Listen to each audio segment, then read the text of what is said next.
À 82 ans, Raymond se souvient de ses premières parties de chasse en culotte courte. Le paysage, il était totalement différent d'aujourd'hui. Il y avait beaucoup de petits gibiers.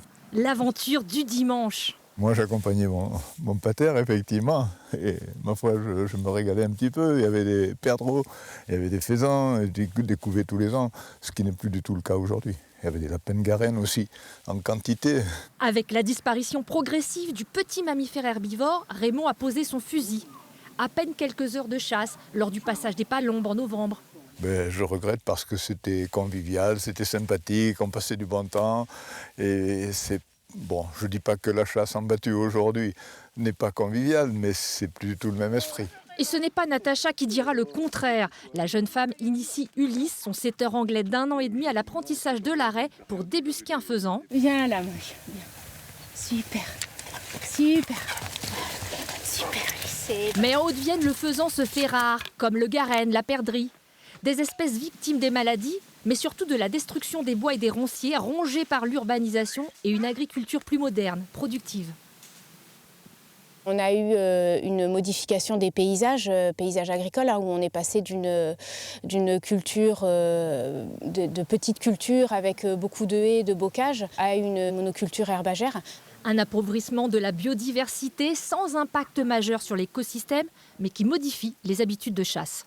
On va avoir des chasseurs de petits gibiers, mais qui vont également être des chasseurs de grands gibiers. Le vrai chasseur de petits gibiers pur, on le retrouve de moins en moins dans le département. Et pourtant, face à la baisse régulière du nombre d'adhérents, la chasse au petit gibier est un enjeu aujourd'hui.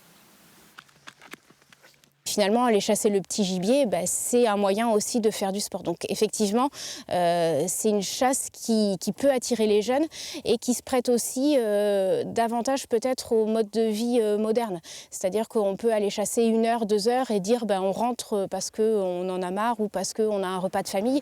Une reconquête qui passe par une gestion durable des espèces.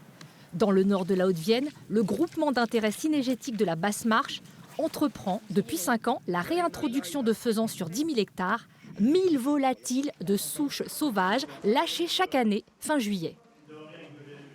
On les lâche dans les cultures de maïs, les cultures de tournesol, les cultures de colza. On les lâche dans ces cultures parce que les oiseaux, ils ont 12 semaines. Et là, ils vont trouver un vivier d'insectes très important pour pouvoir s'émanciper et devenir sauvages. Au printemps dernier, 500 faisanes et coqs ont été recensés sur le territoire. On a fait la preuve que ces animaux sauvages peuvent se reproduire et survivre aux espèces et zones. Pour le chasseur, c'est un animal difficile à chasser. Et puis pour le promeneur, c'est une espèce qui est jolie aussi. Tous ceux qui sont en campagne et les jardiniers, ils entendent les faisans chanter au printemps. La raréfaction du petit gibier de plaine n'est donc pas une fatalité. Le rôle des chasseurs pour une réintroduction réussie, respecter les quotas de tir.